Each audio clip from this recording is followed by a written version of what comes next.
Assalamualaikum warahmatullahi wabarakatuh. Waalaikumsalam. Bapak, Ibu, Saudara dan Saudari, mari kita mulai kajian kita. Bismillahirrahmanirrahim.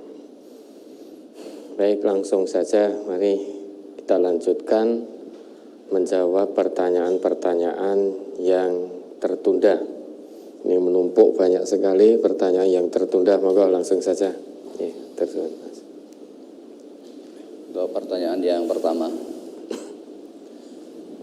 sudah 1 minggu anak saya mondok di pondok pesantren MTA, tapi sampai hari ini istri saya masih sedih pisah dengan anak saya.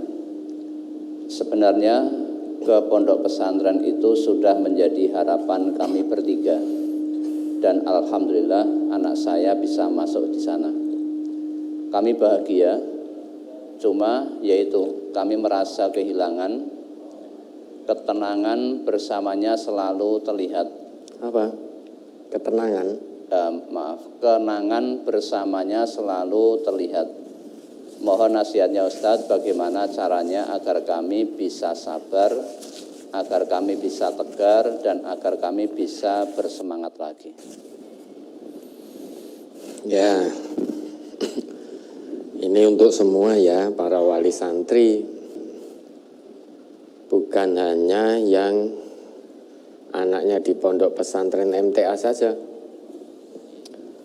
Ya, buat Bapak Ibu yang putra-putrinya ada di pondok pesantren manapun, termasuk juga yang ada di sekolah-sekolah berasrama boarding school. Bagaimana caranya biar sabar? Ini masih sering menangis terus. Pertama, wajar pisah dengan buah hati yang biasanya awor, dikeloni setiap saat melihat, makan diambilkan, bahkan ada yang masih didulang, disuapi. Kemudian kok tiba-tiba berpisah, masuk kamarnya, anaknya nggak ada, tetapi terbayang terus anaknya ada di situ. Ya. Makan tak enak, tidur tak nyenyak, ingat anaknya terus. Kemudian menangis. Ya. Apa tidak boleh? Boleh menangis, pisah dengan buah hati yang dicintai, boleh. Satu hal yang wajar, ya, satu hal yang wajar, namun jangan diperturutkan. Lebih baik Bapak Ibu menangis sekarang, karena pisah dengan putra-putrinya yang sedang menuntut ilmu fisabilillah. Lebih baik menangis sekarang, pada akhirnya nanti putra-putrinya paham tentang agama, kenal dengan Robnya, mengamalkan perintah Robnya dan tuntunan Nabinya. Sekarang tangis sedih karena berpisah, pada akhirnya nanti akan nangis bahagia. Karena putra-putrinya kenal dengan Allah, tahu ketetapan agama, perintah agama, tuntunan agama, sholatnya terjaga 5 waktu, bahkan sholat-sholat sunnahnya juga istiqomah dilakukan. Qiraatul Qur'annya, murojaahnya, tahfidnya terjaga, akhlaknya terjaga 24 jam. Yang waktu di rumah mungkin banyak sendaguro, banyak melakukan hal-hal yang tidak bermanfaat, sehingga lalai terhadap kewajibannya terhadap Allah. Untuk tidak membelikan HP anaknya saja, agar anaknya bisa main game online, banyak orang tua yang tidak tega. Nah, sekarang di pondok pesantren, ustadz-ustadznya tega, karena ini amanah. Ini calon generasi Islam di masa mendatang. Maka mari kita jaga generasi-generasi kita.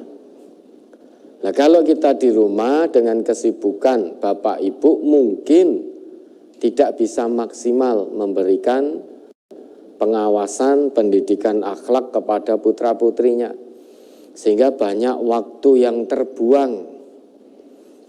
Anak-anaknya tidak kenal agama. Kenalnya hanya HP terus. Tidak kenal agama. Tidak kenal kitab sucinya. Membuka saja tidak pernah, membaca saja tidak pernah. Bagaimana mau mentadaburi kitab sucinya? Kalau tadabur tidak dilakukan, bagaimana mengamalkan? Ya, waktunya habis untuk hal-hal yang tidak bermanfaat. Maka tidak mengapa menangis sekarang ya, menangis sedih. Pada akhirnya nanti menangis bahagia. Daripada putra-putri Bapak Ibu di rumah. Di rumah saat ini, kalau di rumah panjenengan bahagia. Karena tidak berpisah. Bisa dilihat setiap saat, bahkan dikeloni setiap saat. Namun karena kesibukan bisa jadi membuat kita lalai, lengah, sehingga lupa bahwa anak-anak ini adalah amanah dari Allah. Yang harus kita jaga amanah ini sebaik mungkin. Kita rawat, kita jaga. Baik penjagaan dalam akhlaknya, pendidikannya, pengajarannya, dan lain-lain sebagainya. Nah, harusnya Bapak Ibu tidak perlu sedih lagi. Bersyukur Allah sudah beri kesempatan kepada panjenengan. Putra panjenengan diberi kesempatan oleh Allah untuk mengenyam pendidikan dan pengajaran di pondok pesantren. Sehingga jauh dari hingar-bingar dunia. Jauh dari kemaksiatan duniawi. Ya, sekarang kita lihat anak-anak seusia mereka, pergaulan di luar seperti apa bisa kita lihat. Sangat-sangat memprihatinkan. Sangat mengkhawatirkan. Anak-anak seusia mereka, seusia anak-anak kita yang saat ini sedang mondok, itu banyak yang salah pergaulan. Lesannya kotor. Setiap ngomong kebun binatang keluar semua. Nama-nama hewan yang ada di kebun binatang. Lesannya kotor. Ini kenapa? Karena pergaulannya tidak terkontrol. Semuanya masuk. Maka bersyukurlah. Daripada anak di rumah tidak kenal Allah, tidak kenal agama, tidak mengamalkan agama secara kafah, sehingga pada akhirnya nanti panjenengan menangis. Menangis karena anak tidak kenal Allah, anak tidak kenal agama. Sholatnya keter, dibangunkan untuk sholat marah-marah, diingatkan untuk qiraatul Quran marah-marah, diminta berhenti dari main game online-nya marah-marah, berani pada orang tuanya, sehingga pada akhirnya banyak orang tua yang menyesal, menangis, sedih karena anaknya tidak kenal Allah, tidak kenal kewajibannya terhadap Allah. Maka memondokkan anak itu harus ikhlas. Sudah menjadi satu konsekuensi ketika kita punya niat dan punya azam untuk menyekolahkan anak-anak kita di pondok, ya mesti konsekuensinya adalah kita berpisah. Dipisahkan, jarak fisik tidak bertemu, namun hati senantiasa selalu bertemu. Nah, sekarang banyak orang tua niatkan anaknya mondok karena menyadari kesibukannya. Bapak ibunya bekerja, tidak bisa mengawasi anaknya secara penuh, tidak bisa mengawasi akhlaknya. Sering tidak teganya Ya, mengajak anak kepada kebaikan itu tidak tega. Menyetop anak dari hal-hal yang tidak bermanfaat juga tidak tega. Pengen anaknya baik, namun tidak ada waktu untuk mendidik, untuk mengawasi. Tidak tega. Maka pengen anaknya baik, disekolahkan, di pondok, namun ternyata tidak ikhlas. Ijik pengen weruh terus. Ijik pengen weruh terus. Padahal konsekuensi nyekolahkan anak di pondok, di boarding school ya mesti berpisah secara fisik. Ya kalau tidak pengen berpisah ya jangan disekolahkan di pondok. Ya cukup disekolahkan yang bisa berangkat dan pulang. Kalau sudah selesai jam sekolahnya pulang, lah nanti masih bisa bertemu. Kalau di pondok atau di asrama boarding school ya mesti berpisah secara fisik. Nah kalau tidak ingin berpisah namun tetap anaknya ingin di pondok ya berarti panjenengan ikut pondok, apa begitu? Nah sekarang ini banyak sebetulnya anaknya biasa-biasa saja di pondok, kuat-kuat saja. Namun banyak orang tua yang tidak kuat. Justru yang tidak kuat mondok itu orang tuanya. Teringat masih nangis. Saking tidak kuatnya pengen lihat anaknya terus. Yang menjadi korban siapa Ustaz? Ya ustadz-ustadznya di pondok, diuyak-uyak, diopyak-opyak terus. Minta tolong Ustadz mohon divideokan anak saya, minta difotokan anak saya karena saya sudah kangen dan lain sebagainya dan lain sebagainya. Coba, sekarang kalau setiap wali santri begitu saat ini ada ya di SMA berapa muridnya Ustadz boarding school? Yang putra 420, putri ya sekitar 590-an. Total? Hampir 1000. Hampir 1000 yang di boarding school di SMA kita.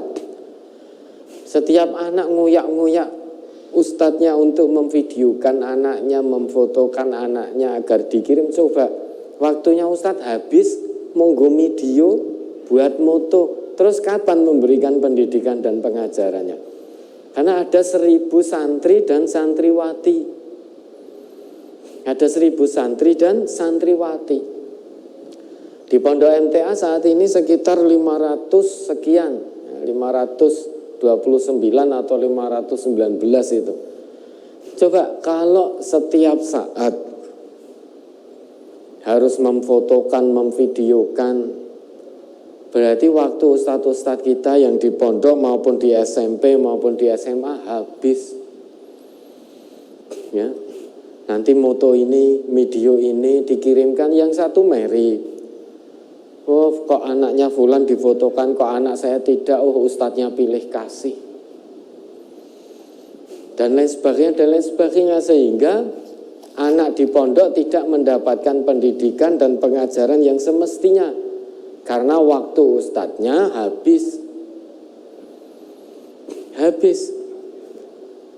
Kenapa? Kalau tidak menuruti apa permohonan wali santri, ustadznya nanti HP-nya bunyi terus. Pas kegiatan bunyi, pas ngajar bunyi. Pas sore harusnya ustadznya juga olahraga bunyi, mau tidur bunyi, bahkan saat tidur pun juga bunyi. Sehingga ustadznya tidak ngurusi santrinya tapi ngurusi orang tuanya. Habis waktunya. Kalau tidak dituruti, ya, telepon ustadznya atau WA-nya dengan nada sedikit marah. Ustadz, saya sudah WA sejak tadi pagi, kenapa tidak dibalas-balas? Saya kan juga punya hak mengetahui kondisi anak saya. Itu anak saya, kenapa saya nggak boleh mengetahui kondisinya? Ya kalau begitu, bapak ibu saja yang mondok, putranya biar di rumah. Kan yang ingin diurusi bapak ibu. Maka kalau memang punya niat menyekolahkan anak-anaknya di pondok, di asrama, sekolah berasrama harus ikhlas. Sehingga kalau kita bisa ikhlas, kita insya Allah tidak akan intervensi.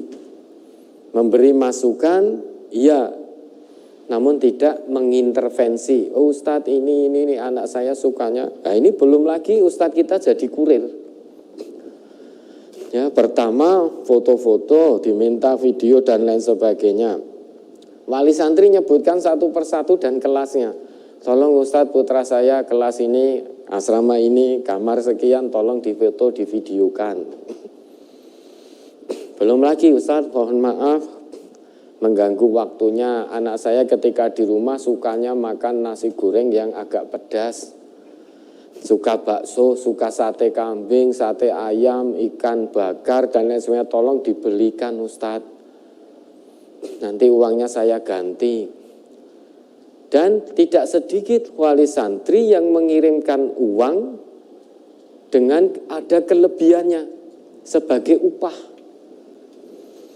Nah, kalau sudah begini maka ustadz-ustadz yang di pondok, di pembina yang di asrama akan pelo. Tahu pelo, tidak bisa menolak permohonan wali santri. Karena dikirim uang dan ada uang lebihnya. Maka ini tidak boleh ya. Ustadz yang ada di pondok MTA maupun di SMP MTA maupun di SMA MTA maupun di lembaga-lembaga pendidikan MTA tidak boleh ya menjadi kurir seperti itu. Kewajiban kita, tugas kita bukan untuk menjadi kurir. Coba keluar pondok, saya tanya kemana? Ustadz, ada WA dari orang tua, anaknya minta sate ayam biar kerasan, saya belikan. Setelah itu, selang berapa lama ada yang keluar lagi kemana? Membelikan nasi goreng, membelikan ayam bakar. Loh, kamu di sini jadi kurir atau jadi apa? Kalau kurir ya sudah, ya, ngelamar saja jadi petugas kurir, kirim-kirim makanan, home delivery. Ya, kalau begini nanti kamu pelo, karena merasa sudah mendapatkan bayaran dari wali santri, sehingga pelo, sehingga tidak baik. Ketika ada seorang santri melanggar nidom syariat maupun nidom ma'had maupun nidom ya, sekolah yang ada asramanya ini, ustadznya tahu, oh ini kemarin putranya atau putrinya fulan dan fulanah yang sudah memberikan upah saya saat saya keluar beli nasi goreng untuk anak-anaknya. Jika mau menegakkan sanksi, itu tidak sanggup pelo karena ada hubungan kedekatan itu tadi. Sehingga tidak adil nanti jadinya. Maka ini mohon ya, ini pertanyaan yang bagus, sekaligus mohon dengan sangat seluruh wali santri, jangan lagi ngoyak-ngoyak ustadz-ustadz yang ada di pondok maupun di SMP, SMA kita yang berasrama untuk hal-hal kepentingan pribadi anak-anaknya. Insya Allah putra panjenengan, putri panjenengan meski terpisah secara fisik di pondok, di boarding school, di asrama kita tidak ditelantarkan. Tidak ditelantarkan, diurusi. Diperhatikan, bahkan perhatiannya, pengawasannya lebih. Ya, karena kita memperhatikan 24 jam. Nah, santri-santri baru ini ya kadang ustadz-ustadznya ndulang juga kan. Mogok nggak mau makan, pengen pulang dan lain sebagainya. Akhirnya ada ustadznya nyuapi, nangis di pojok-pojok asrama itu. Bagaimana ustadz? Sudah, biarkan. Biarkan anak-anak kita sedang berproses. Mereka calon generasi Islam yang harus tangguh, tahan banting, tidak mudah menyerah, tidak putus asa, tahan banting, bisa survive di setiap kondisi. Biarkan mereka berproses. Oh, nanti ada masalah dengan temannya, anak saya nangis ini, biarkan. Ya. Memang prosesnya harus begitu. Kan tidak mungkin selamanya panjenengan tunggui putra putri panjenengan. Nanti satu saat akan panjenengan tinggal. Lah kalau terus dinina bubukkan, terlalu dinina bubukkan, tidak diberi kesempatan untuk berproses agar tangguh jiwanya. Nah, nanti kalau panjenengan sudah dipanggil oleh Allah, apa yang akan terjadi dengan putra putrinya? Maka melempem nanti, generasi Islam melempem. Baru menemukan masalah sedikit, menyerah. Menemukan masalah sedikit, putus asa. Ya, nanti anak saya nangis, biarkan nangis. Ya. Kalau nangis berarti tandanya manusia itu bisa mengeluarkan air mata. Biar pokoknya apa yang dilihat oleh anak-anak kita, apa yang didengar oleh anak-anak kita, apa yang dirasakan oleh anak-anak kita di pondok maupun di asrama itu adalah pendidikan untuk kebaikan mereka. Jiwa mereka biar kuat, biar tangguh, maka perlu dilalui prosesnya. Kedisiplinannya harus diajarkan sejak dini. Karena mereka ini calon pemimpin-pemimpin umat di masa mendatang, mundhirul qaum. Ya, orang yang akan memberi peringatan kepada masyarakatnya. Ya, kalau lemah, ya, jiwanya lemah, sedikit-sedikit menyerah, bagaimana mungkin bisa menjadi mundhirul qaum? Nanti ketika kembali ke masyarakatnya harus berdakwah. Misalkan ke pelosok. Oh, enggak mau, wah pelosok jalan kaki ini, wah enggak mau, saya maunya dakwah di tempat yang enak-enak saja. Ya, yang mudah dijangkau, kemudian diantar jemput, tempatnya ber-AC, makanannya enak. Mundhirul qaum bukan seperti itu. Toh kita diperintahkan oleh Allah menyiapkan generasi yang kuat. Jangan menyiapkan generasi yang lemah. Generasi yang kuat itu menjaga sholatnya dan tidak memperturutkan hawa nafsunya. Itu generasi yang kuat. Nah, untuk menuju ke arah sana ada prosesnya. Proses harus penuh dengan kedisiplinan. Harus taat aturan. Kita sebagai orang Islam, hamba Allah yang beriman, itu juga harus taat aturan Allah. Allah kan turunkan aturan untuk kita taati, agar kita menjadi baik. Ya. Anak-anak kita juga begitu, sebagai generasi Islam, dikenalkan aturan sejak dini. Bertanggung jawab dari hal-hal yang sangat kecil. Karena dia nanti akan bertanggung jawab pada hal-hal yang besar. Bertanggung jawab terhadap agamanya. Bertanggung jawab terhadap keluarganya. Bertanggung jawab terhadap masyarakatnya. Bertanggung jawab pada bangsa dan negerinya. Ya. Bertanggung jawab pada hal-hal yang besar. Maka perlu dikenalkan tanggung jawabnya, kedisiplinannya sejak dini. Maka tidak mengapa nangis. Apa yang di pondok yang dimakan, ya biar itu yang dimakan. Jangan ngoyak-ngoyak ustadznya untuk membelikan ini itu dan memberi upah. Maka kalau ini ada satu ustadz pondok dan asrama yang melihat ini, mendengar, tidak boleh panjenengan, ya, tidak boleh panjenengan menjadi kurir dari wali santri, tidak boleh. Nanti kalian panjenengan akan peluk. Nah, nanti pondok berita-berita informasi resmi terkait keadaan putra-putri panjenengan itu nanti informasi resmi dari pondok maupun dari sekolah maupun dari asramanya. Jangan sendiri-sendiri, nanti kalau sendiri meri. Di SMA tadi ada 1000, nanti satu yang di video, satu yang di foto, nanti yang 999 meri. Nah, sehingga guru-gurunya habis waktunya untuk memfoto, untuk memvideo, untuk keluar masuk, mencarikan makanan, mencarikan barang yang disukai oleh putra-putrinya. Nah, kalau tidak dituruti marah-marah. Apakah ada yang marah-marah?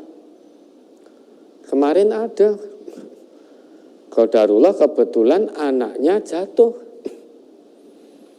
Anaknya jatuh, tangannya sedikit retak. Prosedur sudah ditempuh. Pondok sekuat tenaga mengantarkan ke rumah sakit, menunggui dan lain sebagainya. Ada orang tuanya yang telepon langsung marah-marah. Kenapa anak saya tidak diperhatikan? Kenapa bisa jatuh? Kenapa bisa jatuh? Itu terus gimana?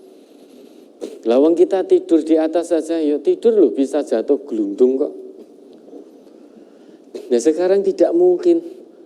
Ustadznya yang jumlahnya terbatas, ketika anak putra panjenengan lari-lari main sepak bola digondeli biar tidak jatuh, itu tidak mungkin. Main sepak bola jatuh, kemudian salah jatuh, tangannya patah, ya wajar. Kalau tidak mau begitu ya jangan main sepak bola. Sudah tidur saja kan itu. Marah-marah, kenapa anak saya bisa jatuh? Kenapa jatuh sampai tangannya patah? Apa kerjaannya ustadz-ustadz ini? Hanya diam saja tanpa memperhatikan. Ini kan luar biasa. Nah sudah kita bawa ke rumah sakit, telepon langsung marah. Kenapa harus dibawa ke rumah sakit? Prosedurnya lama sekali. Wah sudah luar biasa. Maka mondok itu semuanya harus ikhlas. Guru-gurunya ikhlas mendidik dan mengajar putra-putri panjenengan. Ya termasuk ikhlas itu tadi. Sudah berusaha maksimal, tenaga, pikiran, waktu dicurahkan. Ternyata masih dimarah-marah. Maka sejak semula kami sampaikan kepada guru-guru yang ada di pondok. Kami sampaikan, mulai detik ini, kita ini harus siap, harus ikhlas lahir dan batin dibenci oleh sebagian wali santri. Karena apa yang kita lakukan, ya, raketang itu apa bahasa Indonesianya? Ya, tetap akan ada 1, 2, 3 wali santri yang tetap menyalahkan. Maka jangan dibalas dengan kemarahan, diterima dengan ikhlas. Apapun nanti yang kita dengar dari wali santri kita, terima dengan ikhlas dan tetap dengan santun bertutur kata dan tetap mohon maaf. Pangapunten Bapak Ibu, mohon maaf atas kekurangan kami. Nah, itu harus kalian lakukan. Siap dibenci. Ikhlas dibenci oleh sebagian wali santri. Karena apapun yang kita lakukan akan salah di mata sebagian wali santri karena berkaitan dengan putra-putrinya. Berkaitan dengan putra-putrinya. Maka harus ikhlas. Santrinya, santriwatinya juga harus ikhlas. Ikhlas dididik, ikhlas diajar. Kalau melanggar nizam, ya harus ikhlas menerima sanksi. Lah, wali santrinya juga harus ikhlas. Anaknya melanggar nizam, ada sanksi di pondok, di asrama yang harus ditegakkan, ya diterima. Jangan lantas melakukan lobby gara-gara kenal dekat dengan guru-gurunya. Ustadz, mohon maaf, anak saya itu pasti tidak sengaja, Ustadz. Mohon maaf, jangan dihukum dan lain sebagainya, dan lain sebagainya. Nah ini Bapak Ibu berarti tidak ikhlas. Semuanya itu harus ikhlas ya. Memondokkan anak semuanya harus ikhlas. Ikhlas berpisah. Ikhlas untuk anaknya mendapatkan pendidikan dan pengajaran. Guru-gurunya ikhlas mendidik dan mengajar. Semuanya hanya mengharap ridho Allah. Nah, ikhlas itu apa? Ikhlas itu berarti ada usaha kita untuk menjernihkan, membeningkan, memurnikan hati. Ikhlas itu beda dengan kholis. Ya, kalau kholis itu artinya murni, dari kata kholaso, orangnya disebut kholis, murni. Kalau ikhlas dari akhlaso, orangnya disebut mukhlis, sehingga ada tambahan hamzahnya di depan, jadi akhlaso. Sifatnya disebut ikhlas, orangnya disebut mukhlis, maka fad'allaha mukhlisina lahuddin, kan begitu. Nah, ada tambahan hamzahnya berarti harus ada usaha. Kalau kholis itu murni, misalkan air ini kholis, murni, bening, jernih, tidak ada campurannya. Kemudian kemasukan kotoran, lah saya berusaha menjernihkan air ini dari kotoran-kotoran tadi, maka disebut mukhlis, sehingga ada usaha. Nah, panjenengan sudah membondokkan anak tetapi masih sering nangis terus, kenangan-kenangannya terbayang terus. Nah, bagaimana? Maka harus menjadi orang tua yang mukhlis, usaha, lakukan. Ya, dilawan bagaimana kenangan itu biar tidak menyebabkan kesedihan yang terus-menerus dan berlarut. Ya, harus diusahakan. Dipahami bahwa yang memiliki anak saya yang sesungguhnya adalah Allah. Maka apa hak saya menghalangi anak saya untuk mondok, untuk lebih dekat kepada Robnya? Karena yang maha memiliki anak saya bukan saya bukan pemiliknya. Saya ini hanya dititipi oleh Allah untuk merawat, untuk mendidik. Nah, maka salah satu pendidikan yang baik sudah ditempuh. Allah beri kesempatan putra-putrinya mondok, maka harus bersyukur. Selain itu doakan, mudah-mudahan anaknya kerasan, mudah-mudahan anaknya bisa dengan lancar mengikuti pendidikan dan pengajaran yang ada di pondok maupun di asrama. Nah, setelah itu bismillah, berazam kepada Allah untuk mengikhlaskan anak-anaknya dididik, diajar, didekatkan kepada agama, diawasi akhlaknya, kemudian diawasi, dididik ya, pengamalan-pengamalan agamanya secara kafah.